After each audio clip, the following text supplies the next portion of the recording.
Es una muy mala noticia que en la movilización del sábado haya habido violencia.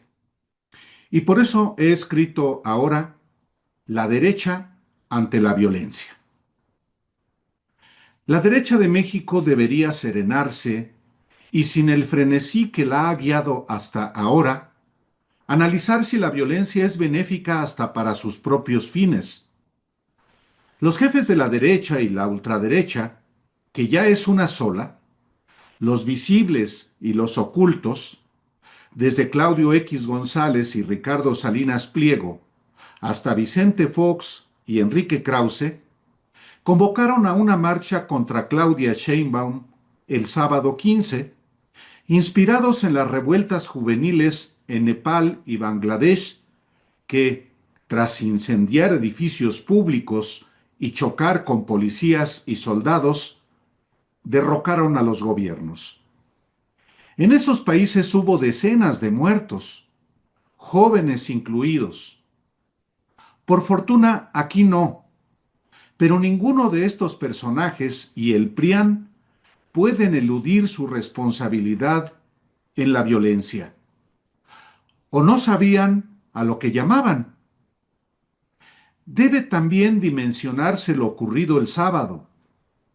La violencia que estalló en el Zócalo durante más de 4 horas, que coronó una marcha pacífica que partió del Ángel de la Independencia, marca un antes y un después de las movilizaciones de la derecha en México, de tanta o mayor relevancia que la unión formal del PRI, del PAN y del PRD, que hizo posible Claudio X González Guajardo en su mansión de las Lomas de Chapultepec en 2020. Un sometimiento de entidades de interés público a un representante del poder económico, y que ha sido tan desastrosa para estos partidos que hasta el que se decía de izquierda desapareció el año pasado. No hay más. La derecha ya cruzó el umbral y ahora repudia o valida la violencia. Y algo que tampoco debe pasar desapercibido: la incorporación del magnate Salinas Pliego a la acción política al lado del PRIAN y sus ideólogos, utilizando las concesiones de 3 cadenas de televisión, representa una radicalización adicional que afectará a la propia oposición, porque él solo le apuesta al caos para tomar venganza de la multimillonaria deuda que ya de manera definitiva debe pagar. Cuando ya no le sirvió la amistad con Andrés Manuel López Obrador, por lo que es aborrecido por otros oligarcas, se volvió activista. No hay que olvidar tampoco que Salinas Pliego representa también, por convicción y hasta por herencia, el fascismo.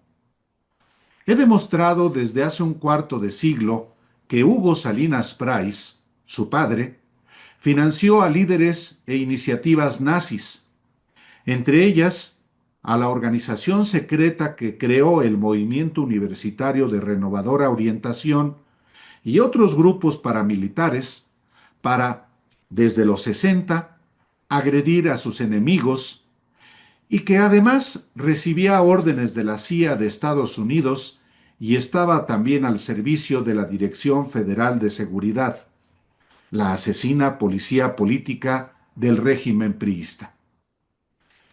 Salinas Pliego, quien inventa ahora hasta desapariciones forzadas de jóvenes, ha reclutado a personajes de la extrema derecha nacional y extranjera.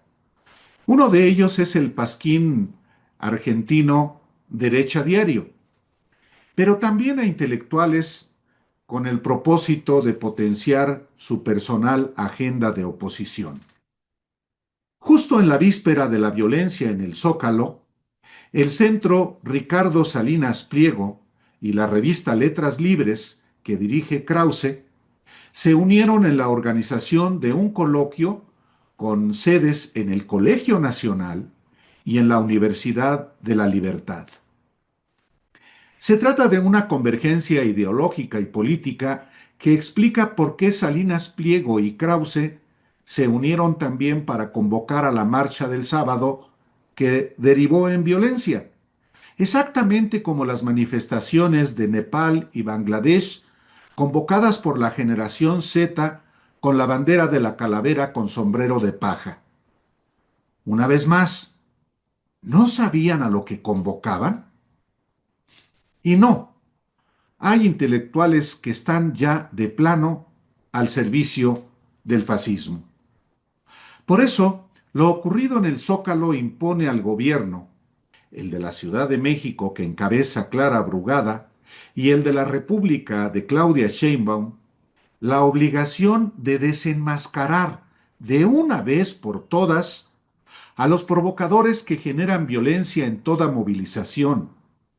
Si no lo hacen, validarán la acusación de la derecha de que esos grupos de choque están al servicio de la izquierda para reventar movilizaciones inconvenientes. Estos gobiernos cuentan con todos los recursos tecnológicos, financieros, humanos y hasta políticos para identificar si los que generaron la violencia en el Zócalo el sábado y antes, como en la marcha del 2 de octubre, son el bloque negro, grupos criminales, oportunistas o jóvenes de la convocante generación Z que por ingenuidad, ignorancia o verdadero propósito asistieron para derrocar al gobierno que dicen los ignora y los maltrata. El gobierno debe también identificar quiénes están detrás de la cuenta de redes sociales Generación ZMX, que ha vuelto a convocar a una nueva marcha el 20 de noviembre, cuando se conmemora el inicio de la Revolución Mexicana. Porque nadie que no da la cara encabeza una causa legítima. Desde el anonimato de esa cuenta se convocó a una revuelta que no podía ser otra más que derrocar al gobierno y que, como en los países en que se inspiró, tendría que ser violenta. ¿A poco no sabían Fox, Krause, Salinas Pliego, Claudio X González y los lidercillos del PRIAN que habría violencia? Ando buscando al tonto que se los crea. Y una cosa más. Antes del asesinato del alcalde Carlos Manso, el 1 de noviembre, la convocatoria de la generación Z era para impulsar la revocación de mandato de Sheinbaum, que es algo que está previsto en la Constitución y hasta Morena quiere que sea en 2027 y no en el 2028. Qué raro, la exigencia de poner en la decisión ciudadana la continuidad de un gobernante es apoyada ahora por Krause cuando él afirmaba que era para que López Obrador se reeligiera y pudiera perpetuarse en el poder. Sí, qué raro. Dice la presidenta Claudia Sheinbaum que los manifestantes no querían entrar al Palacio Nacional. Se equivoca. Claro que querían entrar y así lo manifestaron algunos de los jóvenes que no cubrían su rostro, porque eso fue efectivamente lo que ocurrió en Nepal y en Bangladesh y a eso se convocó. Querían prenderle fuego y verlo arder como símbolo de repudio a un gobierno. Y esa ha sido y es la estrategia de la derecha. Un país en llamas. Que no se quiera ver es otra cosa. Concluyo. La derecha todo lo pudre, todo lo corrompe, todo lo ensucia. Los hechos del sábado en el Zócalo ratifican la condición violenta de la reacción en México, que ha sido apoyada históricamente por el gobierno de Estados Unidos, cuyo embajador Ronald Johnson, no se olvide, tiene una larga carrera en el ejército y en la CIA, que incluye la intervención e invasión de países. Muchas gracias.